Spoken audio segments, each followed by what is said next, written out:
This is a photo of me in my first year of school. There are about 38 children in this class, and of whom 6 survived. My name is Lydia Tischler. I am 88 years old. From September 42 until May 45, I was in various concentration camps. Auschwitz was hell. Auschwitz really was hell. We were on the last but one transport to Auschwitz. The last transport were all the prominents in Terezín who went straight into the gas chamber. There were about 50 of us in a kettle truck with a bucket. That was it. We arrived in the middle of the night, and in Auschwitz you could smell the fear. You really could smell it.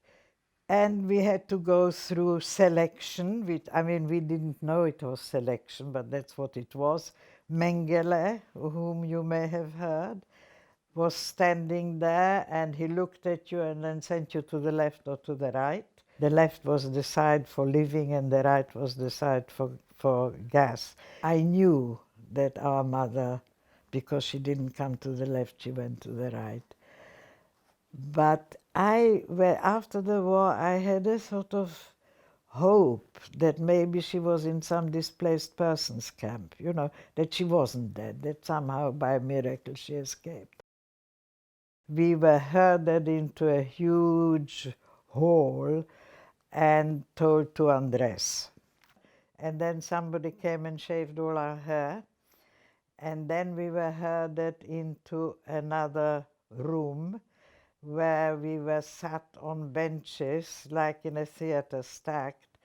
And by then, people who had been there for some time told us, you'll go to the gas chambers. And so we sat there, and I must say, I sat there and didn't know whether it would be water or gas.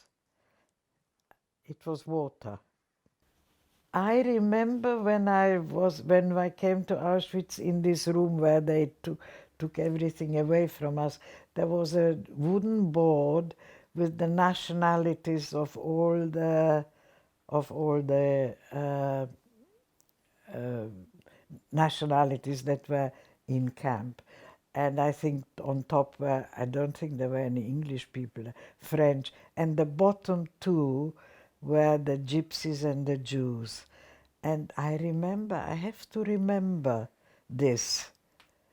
For some reason it seemed to me important where they are putting us. Day-to-day life, somehow one just took every day as it came. I worked in the market gardens. We were able to smuggle sometimes some of the fruit. For instance, cucumbers, if they were nicely bent, you could stick it into your bra and bring it into the camp. And luckily, nobody was taking our clothes off to see what we had hidden. Potatoes you could put in your stockings. Tomatoes were not safe because they could squash, and that was it. Paradoxically, I got acquainted with cultural life in Terezín.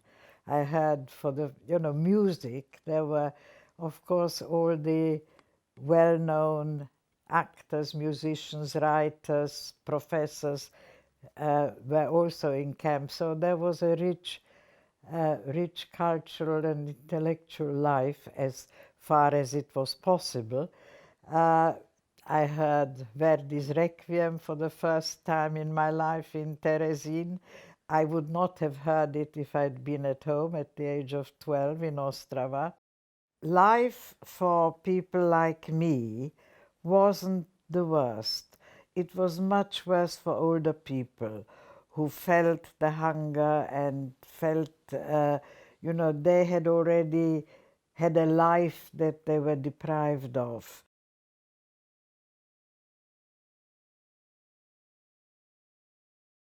usually when people have to deny something, it's because they have to deny something because he's a nasty man and he doesn't want to feel nasty, so he has to deny that anybody, you know, he perhaps would have liked to do it himself.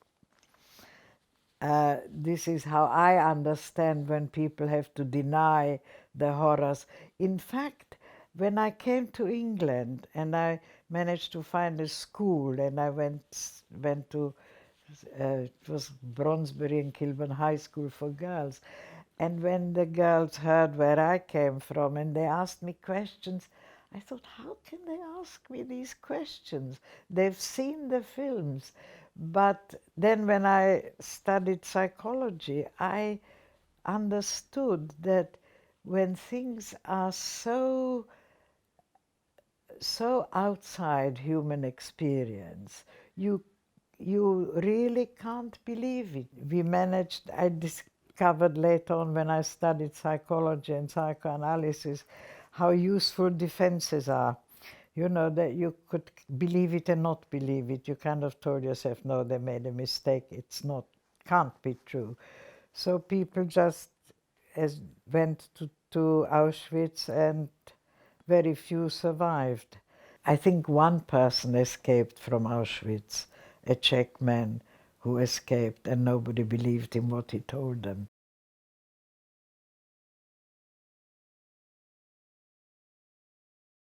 The best way to remember it would be if people could learn from this experience so that it's not repeated. And in fact, it's something that I've never felt that I needed to revenge myself. I also haven't felt a victim. They didn't succeed in making me a victim. I'm a survivor, which is something very different. We thought of them as inhuman.